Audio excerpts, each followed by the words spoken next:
اعوذ باللہ من الشیطان اللعین الرجیم بسم اللہ الرحمن الرحیم الحمد للہ رب العالمین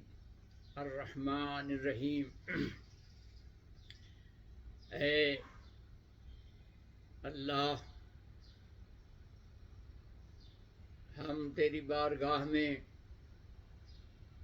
اس احساس ندامت و کوتاہی کے ساتھ تیری ان تمام نعمتوں کا شکر ادا کرنے کی سعی کر رہے ہیں جس کے بارے میں ہم یہ جانتے ہیں کہ تو نے کائنات کے تمام مخلوقات کو، خصوصاً ہم انسانوں کو بشر قرار دے کر اپنے تمام صفات سے مزین فرما کر اور اپنی خلافت عظمیٰ کے عظیم منصب پر فائز فرما کر اس خلافت عظمیٰ کے تاج و خلعت سے مزین فرما کر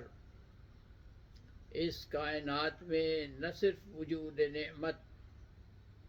نعمت وجود سے سرفراز کیا، بلکہ اس وجود کے تکامل و ترقی کے سلسلے میں تا ابد جو نعمتیں ہمارے لیے ضروری تھیں، کائنات کے تمام مخلوقات کے لیے ضروری تھیں، وہ ہمیں اور ان سب کو عطا فرمائیں۔ ہم اپنے پورے وجود کی طاقتوں اور روئیں روئیں سے اور تعقل و تدبر کی انتہائی بلندیوں اور بلند پروازیوں کے باوجود تیری ان نعمتوں کے شکر کی ادائیگی میں قاصر و ناکام ہیں، اور تجھ سے یہ تمنا رکھتے ہیں کہ تو ہمارے اس مختصر ہدیہ تشکر و امتنان و سپاس کو اپنی بارگاہ میں قبول فرما لے اور تیرا نعمتوں، کرامتوں، عزتوں، رحمتوں سے بھرپور درود و سلام ہو تمام انبیاء و رسول، خصوصاً آدم و حوا، ابراہیم و آل ابراہیم، محمد و اہل بیتہ الطیبین الطاہرین، ملائکۃ اللہ المقربین، اپنے تمام بندوں پر، خصوصاً ان بندوں پر جو تیری نصرت و مدد کے لیے تیار اور ہر وقت میدان عمل میں اترے ہوئے۔ اما بعد، فقد قال اللہ تبارک و تعالی فی کلامہ المجید وہو اصدق القائلین۔ اللہ جل شانہ نے اپنے نورانی اور متحرک کلام میں ارشاد فرمایا ہے، سورہ محمد کی 7ویں آیت میں، اعوذ باللہ من الشیطان الرجیم بسم اللہ الرحمن الرحیم، یا ایہا الذین آمنوا ان تنصروا اللہ ینصرکم ویثبت اقدامکم۔ اے وہ لوگو جو ایمان لے آئے ہو، اپنے آپ کو مومن کہتے ہو، یہ بات یاد رکھو کہ ہم نے تمہیں بے پناہ نعمتیں دے کر بھیجا ہے۔ تمہاری زندگی اور زندگی کے تکامل سے متعلق جتنی بھی نعمتیں تمہیں چاہیے ہوتی ہیں اور ہوں گی مستقبل بعید تک، وہ سب ہم نے تمہیں دے کر بھیجنی ہے۔ اس لیے اب اگر تم ہماری مدد کرو گے تو ہم تمہاری مدد کریں گے اور ان نعمتوں میں اضافہ کریں گے اور ان نعمتوں کا تمہیں درک بھی دیں گے جو تمہارے پاس ہیں، اور تم ان سے غافل ہو اور تمہیں ثبات قدم عطا فرمائیں گے۔ تو گفتگو ہماری یہ ہو رہی تھی کہ اللہ نے خاص طور سے ہمیں انسانوں کو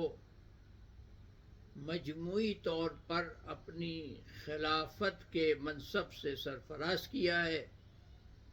اور ہمیں اپنے تمام صفات سے متصف فرما کر اس کائنات میں اپنا خلیفہ مقرر فرمائے اور ہمیں بنیادی طور پر بشارت دینے والا، لوگوں کے لیے خوشیاں فراہم کرنے والا،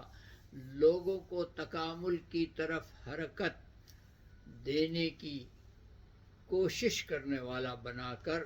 بشر بنا کر خلق فرمائے۔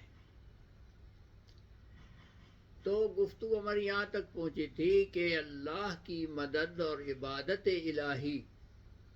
اللہ کی مدد عبادت الہی کو کہتے ہیں اور عبادت الہی اللہ کی مدد کو کہتے ہیں۔ تو عبادت الہی جو ہے وہ یہ نہیں ہے کہ زندگی کو دو حصوں میں تقسیم کر کے ایک حصے کو منہا کر دیں اور دوسرے متصور حصے کے لیے ایسے کاموں میں مصروف ہو جائیں جو اس دنیا کے بھی کام نہ آئیں اور وہاں کے بھی کام نہ آ سکیں۔ دیکھیں، اگر فقط ہم اپنی زندگی کے دو حصوں پر غور کر لیں، زندگی تو ہماری بہت طولانی ہے، پتہ نہیں کتنے ٹریلین سال، ٹریلین سے بھی ٹریلین نوری سالوں سے بھی زیادہ مدت کے سالوں پہلے ہماری خلقت انجام پائی اور ہم سب کو وجود آدم میں متمرکز کر کے ہمیں بشر کی حیثیت سے پیدا کیا، اور اس وقت نفخت فیہ من روحی، ہم میں اپنی تمام طاقتیں ڈال دی اور اپنی تمام ان مخلوقات کو کہ جو خصوصی طاقتوں سے متصف تھیں ہمارا تابعدار قرار دے دیا۔ اب اس سے بڑا کیا چاہیے ہم کو؟ اچھا، ہم اس ٹریلین سال میں جن مراحل سے گزرے ہیں ان مراحل تک ہم نے ابھی سوچا نہیں ہے، اس لیے اگر ہم بات کریں بھی تو کسی کی سمجھ میں ہی نہیں آئے گی۔ لیکن دو مرحلے ایسے ہیں، تین مرحلے ایسے ہیں زندگی کے جو ہر آدمی درک کر سکتا ہے، میں بھی درک کر سکتا ہوں، آپ بھی درک کر سکتے ہیں، اور ایک چھوٹا سا بچہ 1 2 سال 3 سال کا جو وہ بھی آج کل درک کر سکتا ہے۔ اور وہ کیا ہے؟ وہ مرحلے یہ ہیں کہ ایک مرحلہ ہمیں معلوم ہے کہ ایک مرحلہ ہماری زندگی کا اس دنیا میں آنے سے پہلے وہ تھا کہ جب ہم ماں اور باپ کے اجسام میں دو حصوں میں منقسم تھے، لیکن تھے تو ہم ہی نا،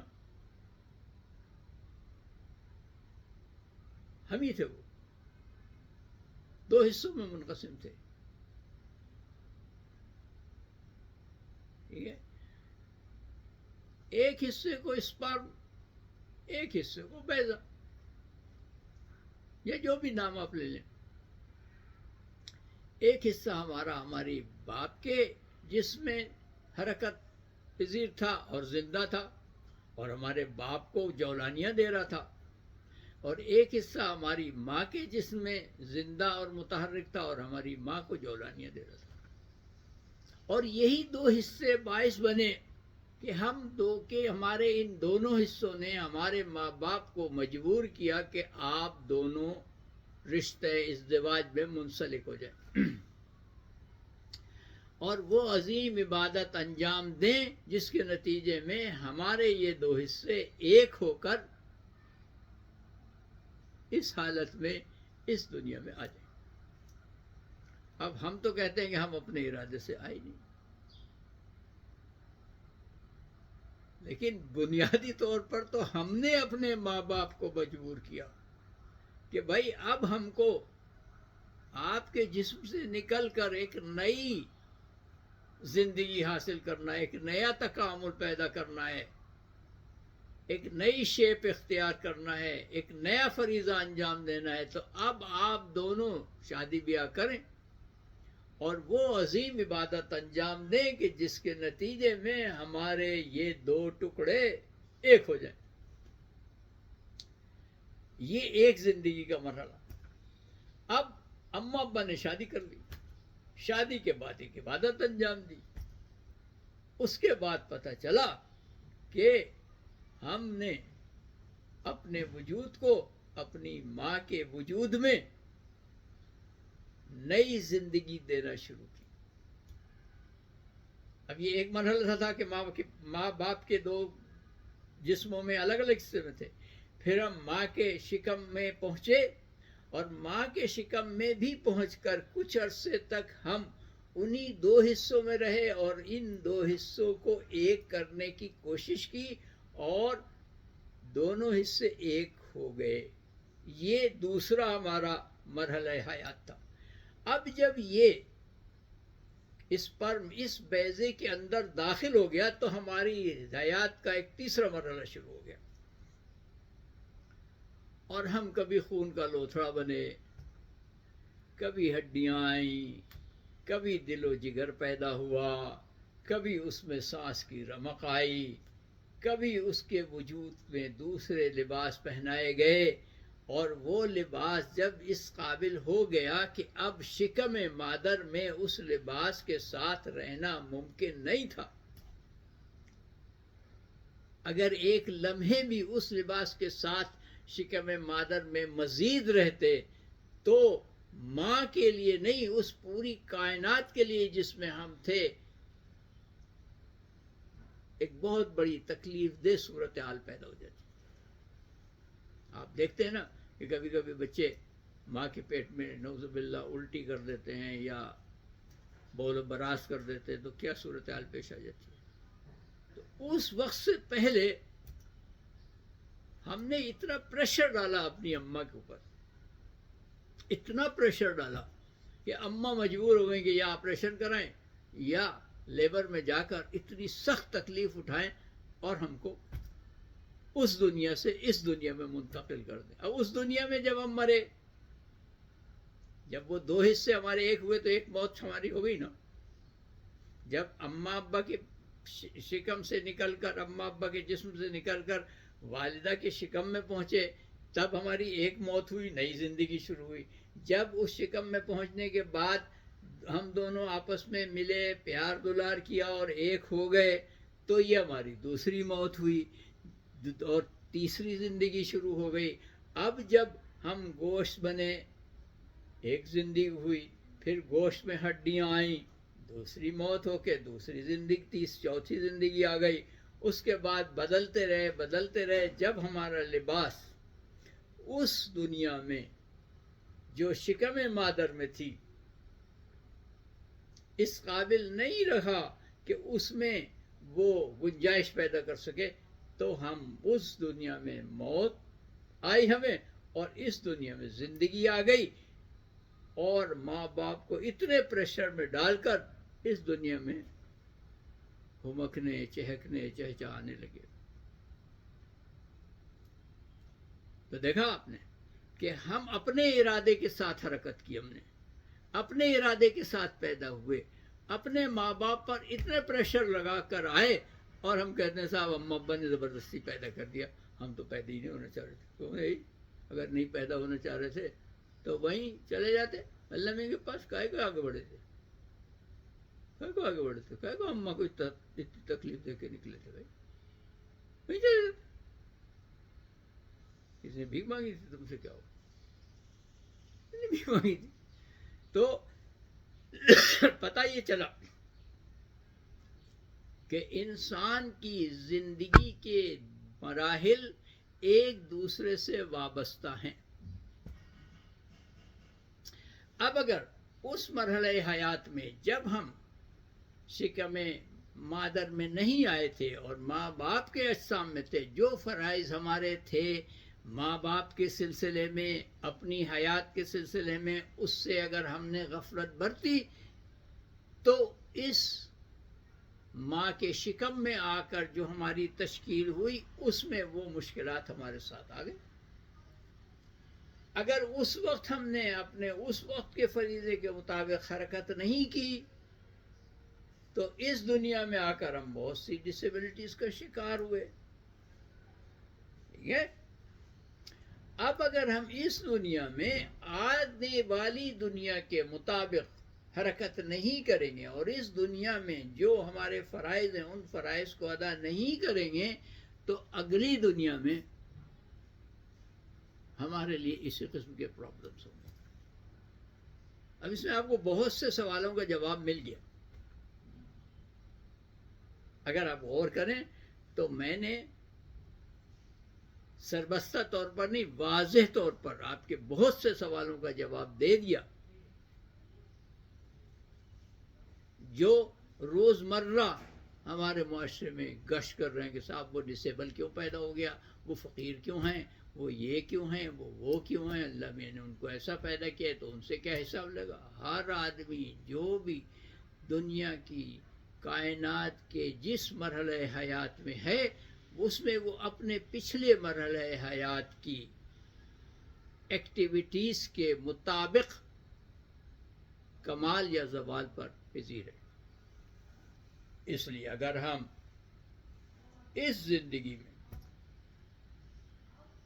آئندہ زندگی کے لیے اپنے آپ کو تیار کریں گے اور اس زندگی میں ہمارے جو فرائض ہیں ان کو ہم صحیح طور سے ادا کریں گے تو آئندہ زندگی ہماری خوشیوں میں گزرے گی. وہ خوشیاں جو ہمیں اس زندگی میں ملیں گی وہی ہمارے لیے جنت ہوں گی. اور جس نے اس زندگی میں اس زندگی کے فرائض بھی ادا نہیں کیا اور اس زندگی کے لیے بھی کوئی ذخیرہ نہیں کیا تو جو اس کو مشکلات ملیں گی وہی اس کی جہنم ہوگی. یعنی جہنم اور جنت کوئی واقعی چیز نہیں ہے، وہ ان احساسات و تفکرات کا مجموعہ ہے کہ جو شاداب یا غیر شاداب احساس و تفکرات انسان نے اپنے لیے ذخیرہ کیے ہیں اور ان پر وہ ڈٹا ہوا ہے. وآخر دعوانا ان الحمد للہ رب العالمین. اللہم اخرجنا من ظلمات الوہم واکرمنا بنور الفہم. اللہم افتح علینا ابواب رحمتک وانشر علینا خزائن علومک برحمتک یا ارحم الراحمین. اللہم کن لولیک الحجۃ ابن الحسن صلواتک علیہ وعلی آبائہ فی هذه الساعة وفی کل الساعة ولیا وحافظا وقائدا وناصرا ودلیلا وعینا حتی تسکنہ ارضک طوعا وتمتعہ فیہا طویلا برحمتک یا ارحم الراحمین. وصلی اللہ علی انبیاء اللہ والمرسلین لا سیما آدم وحوا وابراہیم وآل ابراہیم ومحمد واہل بیت الطیبین الطاہرین المعصومین. والسلام علینا وعلیکم ورحمۃ اللہ وبرکاتہ. وآخر دعوانا ان الحمد للہ رب العالمین.